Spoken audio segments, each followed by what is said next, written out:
Season 4 of Overwatch 2 drops April 11th with an all-new support hero and a bunch of balance changes coming your way.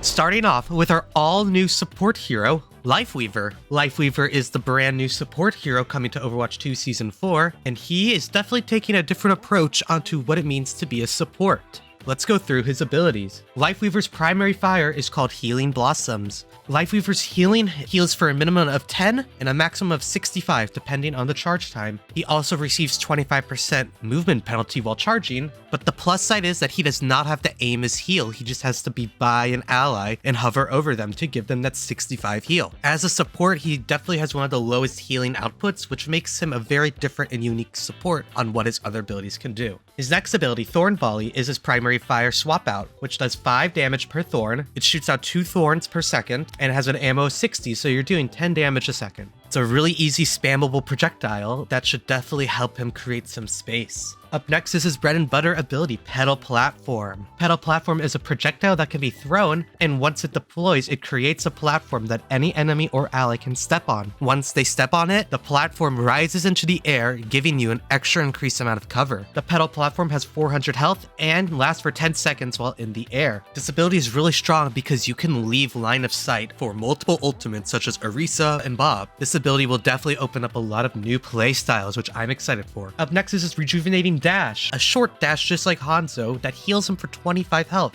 Up next is his Life Grip ability, which could potentially become one of the most trollable abilities in the game. Essentially, you can pull an ally to your location, giving them invulnerability and a shield. But the downside is that you can pull them off of the stage with you as well, so there are definitely some pros and cons to this ability. Life Grip is definitely going to be utilized to its best ability in pro play, and I cannot wait to see that. Lifeweaver's passive is called Parting Gift. When Lifeweaver dies, he leaves a soul that any ally or enemy can pick up. If an ally picks it up, it heals them for 250 health. If an enemy picks it up, it heals them for 75.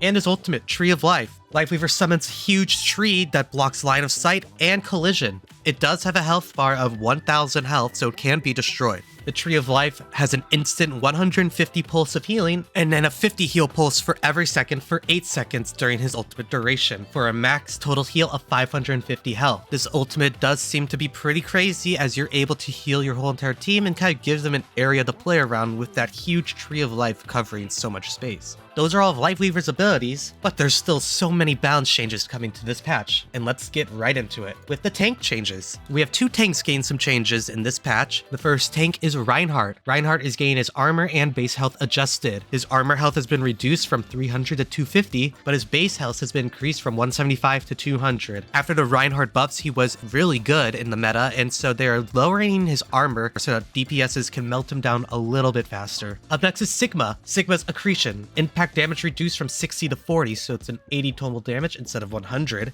And knockback duration increased from 0.8 to 1.1 seconds. This change is big as it denies Sigma his one-shot combo on 200 HP health enemies with his rock and 2 orbs. Now, it does not kill a 200 HP enemy, but the plus side is that he now has a longer knockdown, so your allies and teammates can capitalize more on that knockdown enemy. Those are all the changes for tanks. Moving on to damage. First up is Cassidy. Cassidy's base health has been reduced from 225 to 200, and Magnetic Grenade's damage has been reduced from 131 to 120. After Cassidy's buffs last patch, he really found himself in a good spot, and maybe even too powerful, so they're reverting that base health change, and not allowing Cassidy to be able to throw Magnetic Grenade and get one body shot and kill a 200 HP enemy. He now has to hit multiple shots or a headshot. Moving on to Sombra. EMP can now disable Blizzard. Good for Sombra. Those are all the changes for damage. Moving on to supports, and supports are having the biggest changes in this patch. First up is Ana, with changes to Sleep Dart. This one's kind of interesting. Maximum duration on tank heroes reduced by 30%, so from a 5-second sleep to a max of a 3.5-second sleep. This allows your tank to not be out of the fight for as long, because Ana's sleep is one of the most oppressive CC abilities in the game that's on ultimate. Alright, next one is a big one. This is Brigitte's new ultimate. Rally has been updated, and here's what it does. moves. Brigitte now gains 100 restorable armor during the duration of Rally. She still grants her allies 100 overhealth in an area around her. Rally now upgrades her barrier shield, increasing both in size and health. The shield goes from 300 to 750 during the ultimate, and during her ultimate, Shield Bash can now stun multiple enemies. So we're going back to old Brig. Overwatch 1 Brig is her new ultimate essentially. Mind you that she can really only get 2 stuns off with her cooldowns, so it's not going to be as insane, but it's still definitely better. And with her new ultimate, they are nerfing her repair pack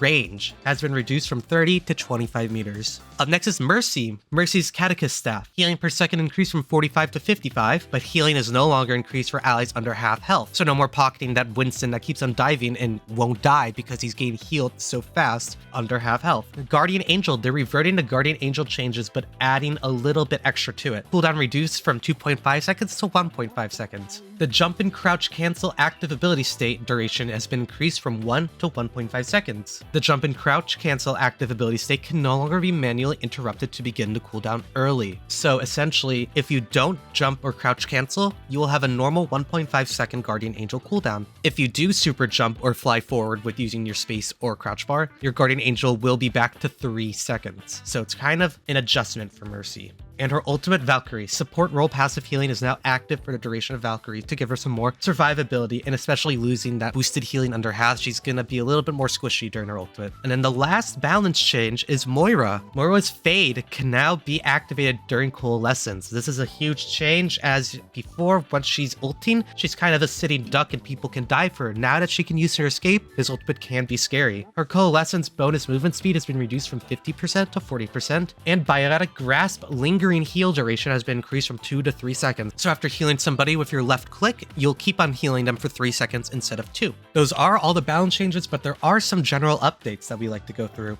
The first one is the stranded spawn system. Regrouping with your team after getting stranded in a spawn room has never been easier. Spawn rooms that shut down due to capturing or losing an objective will now remain partially active for 7 seconds. While you cannot change heroes in the spawn room, other new features have been added. In these stranded spawns, as they're calling them, the doors remain locked to the opposing team, the healing field remains active, and you can now use the interact key F to instantly teleport to the new active spawn room. This change is massive for just easier gameplay fluidity, as you can now not feel so far away from your team if the enemy captures a point and you have to be set a spawn back farther compared to the rest of your team. That was definitely a setback, and I'm glad they're addressing this. And the other big change is that map pools have been removed. Every single map is now in the game forever, which is extremely exciting. Well, those are the patch notes for Overwatch 2 Season 4. Are you excited to try out Lifeweaver and all the new changes coming to all the heroes? Let us know in the comments below, and thank you so much for watching.